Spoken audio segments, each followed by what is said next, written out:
હવે જોઈએ સમાચાર વિગતવાર। 2014ની સાલમાં વડાપ્રધાન નરેન્દ્ર મોદીએ આંતરરાષ્ટ્રીય યોગ દિવસની ઉજવણી શરૂ કરી હતી ને યુનેસ્કોમાં તેની મંજૂરી પણ લેવામાં આવી હતી। ત્યારથી આજ એટલે કે 2024 સુધી દર વર્ષે 21મી જૂનને આંતરરાષ્ટ્રીય યોગ દિવસ તરીકે ઓળખવામાં આવે છે। માત્ર ઓળખવામાં નથી આવતું પરંતુ ઉત્સાહભેર ઉજવવામાં આવે છે અને પાછલા કેટલાક વર્ષોથી તો ભારત સહિત વિશ્વના ગણમાન્ય દેશો આજના દિવસે યોગ અને પ્રાણાયામ કરીને શારીરિક સૌષ્ઠવ તંદુરસ્ત રાખવાના અભિયાનમાં સહભાગી બની રહ્યા છે। આજે ભારત સહિત સમગ્ર વિશ્વમાં નોંધપાત્ર રીતે યોગ અને પ્રાણાયામ સાથે યોગ દિવસની ઉજવણી થઈ હતી। મુખ્ય કાર્યક્રમ વડાપ્રધાન નરેન્દ્ર મોદીની ઉપસ્થિતિમાં શ્રીનગરમાં દાલ લેક સરોવર ખાતે યોજાયો હતો, જ્યાં પીએમ મોદીની સાથે લગભગ 1000થી વધુ લોકોએ યોગ કર્યા હતા, યોગનું નિર્દેશન કર્યું હતું।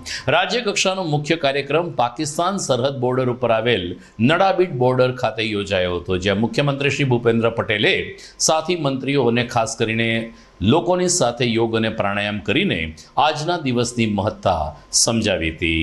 આમ આજે શ્રીનગરથી લઈ અને સોમનાથ સુધી ઠેક ઠેકાણે હજારો લોકોએ યોગ અને પ્રાણાયામ દ્વારા આંતરરાષ્ટ્રીય યોગ દિનની ઉજવણી કરી છે। જૂનાગઢ જિલ્લા વહીવટી તંત્રનો મુખ્ય કાર્યક્રમ આજે બહાઉદ્દીન કોલેજના મેદાન ખાતે યોજાયો હતો। પ્રધાનમંત્રી નરેન્દ્ર મોદી અને ત્યારબાદ મુખ્યમંત્રીશ્રીના લાઈવ ટેલિકાસ્ટ સંબોધન બાદ આ યોગ પ્રાણાયામ સાથે આંતરરાષ્ટ્રીય યોગ દિન શરૂ થયો હતો। જિલ્લા કલેક્ટર અનિલ કુમાર રાણાવસિયાની સાથે વહીવટી તંત્રના અન્ય અધિકારીઓ, કર્મચારીઓ, સામાન્ય નાગરિકો અને મોટી સંખ્યામાં વિદ્યાર્થીઓ અને પોલીસ જવાનો આજના યોગ દિને ઉપસ્થિત રહ્યા હતા। અને યોગ થકી આપણે કેવી રીતે માનસિક રીતે સ્વસ્થ થઈ શકીએ છીએ, શારીરિક આપણી સુખાકારી કેવી રીતે સારી રાખી શકીએ છીએ, તેનાથી સૌ કોઈને અવગત કરવામાં આવ્યા હતા। ધારાસભ્ય સંજયભાઈ કોરડિયાએ પણ આ તકે વહીવટી તંત્રની સાથે રહી અને યોગ દિનની ઉજવણીમાં ભાગ લીધો હતો। જૂનાગઢ વાસીઓને શુભકામના પાઠવવામાં આવી હતી। જિલ્લા કલેક્ટર અનિલ કુમાર રાણાવસિયાએ કહ્યું કે આમ તો પ્રતિકાત્મક રીતે આપણે આજે 21મી જૂને યોગ દિવસ ઉજવીએ છીએ, હકીકતમાં 365 દિવસ જ્યારે પણ આપણને સમય મળે ત્યારે દિવસમાં અડધી કલાક ચોક્કસ લોકોએ યોગ કરવા જોઈએ। વિશ્વ નેતા અને આદરણીય વડાપ્રધાન શ્રી નરેન્દ્રભાઈ મોદીએ આપણી સંસ્કૃતિની દેન યોગને સમગ્ર વિશ્વમાં ઓળખ અપાવી છે। વિશ્વ આખું આજે 21મી જૂને યોગમય બન્યું છે। આજે યોગ માટે આપણી સાથે નડાબેટના 0 પોઈન્ટ ભારત પાકિસ્તાન બોર્ડર ઉપર મોટી સંખ્યામાં સહભાગીઓ અને રાજ્યભરમાં વિવિધ સ્થળોથી જોડાયેલા સૌને નિરામય જીવનની શુભકામનાઓ પાઠવું છું।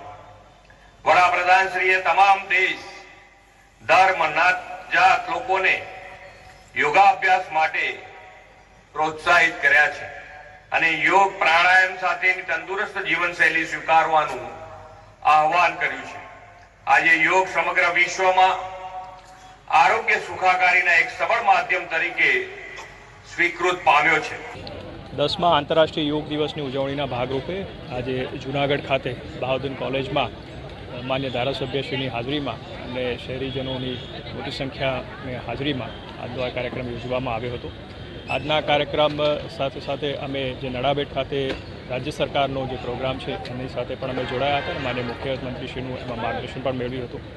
આજના કાર્યક્રમમાં યોગ પ્રોટોકોલ પ્રમાણે યોગાભ્યાસ કરવામાં આવ્યો, સાથે સાથે પ્રાણાયામ અને ધ્યાનની જે પ્રક્રિયા છે એ પણ કરવામાં આવી। આ વખતનું જે થીમ છે સ્વયં અને સમાજ માટે યોગ, એનું આ કાર્યક્રમ થકી સમાજને સંદેશો આપવામાં આવ્યો અને ન માત્ર આજના દિવસ પૂરતું પરંતુ આ યોગને પોતાના જીવનમાં વણી લઈ અને પોતાને સ્વસ્થ રાખવાની સાથે સાથે સમાજને પણ સ્વસ્થ રાખવા માટેનો સૌને અપીલ કરવામાં આવી। મારું નામ પ્રતાપચંદ્ર મોરારજી થાનકી છે। હું જિલ્લા યોગ કોચ છું અને વર્ષોથી યોગ સાથે જોડાયેલો છું। આજે 21 જૂન છે અને વિશ્વ યોગ દિવસ છે। 2015માં પહેલું 10 વર્ષ પહેલાં યોગનું જે આખું વિશ્વ લેવલે જે પ્રચાર કર્યો છે, એવા આપણા વડાપ્રધાનશ્રીએ આખી દુનિયામાં યોગનો પ્રચાર કર્યો છે। અમે એની સાથે બધા જોડાયેલા છે અને ગુજરાત યોગ બોર્ડ સૌથી પહેલું ભારતમાં યોગ બોર્ડ બન્યું છે અને એનો ખૂબ પ્રચાર કરીએ છીએ અમે। અને યોગથી એટલા ફાયદા થાય છે, અમારી સાથે જેટલા લોકો જોડાયેલા છે અને જોડાય છે નવા નવા લોકો, એટલા રોગગ્રસ્ત હોય છે પણ રોગથી મુક્તિ થઈને હસતા હસતા જાય છે. તો આ યોગનું પ્રમાણ અમે બતાવીએ છીએ. અમારે જૂનાગઢમાં લગભગ 250 જેટલા યોગના ક્લાસ ચાલે છે સવારે અને સાંજે. અને યોગ બોર્ડ એનો ખૂબ પ્રચાર કરવા માટે દરેકને અલગ અલગ સિસ્ટમથી શીખવે છે અને યોગ બોર્ડના બેનર સાથે અમે ખૂબ સરસ સરસ નવો પ્રચાર કરીએ છીએ. તમારી સાથે આ બધા જોડાયેલા છે. યોગ કોર્ડિનેટર જે અમારા ચેતનાબેન ગજેરા છે એ પણ 2 શબ્દ કહેવા માગે છે. ગજેરા, જુનાગઢ જિલ્લા કોર્ડિનેટર ગુજરાત યોગ બોર્ડ અને કાર્યકારી સદસ્ય મહિલા પતંજલિ યોગ સમિતિમાં સેવા કરું છું. જુનાગઢના 15 વોર્ડ અને 9 તાલુકામાં યોગનો પ્રચાર પ્રસારનું કામ કરું છું. આજની 21મી જૂન નિમિત્તે વિશ્વ યોગ નિમિત્તે આપ સર્વેને હું હૃદયથી શુભકામના પાઠવું છું. આવો આપણે સૌ જુનાગઢના સાથે મળી અને યોગી બનીએ, ઉપયોગી બનીએ અને વધારેમાં વધારે યોગનો પ્રચાર કરીએ.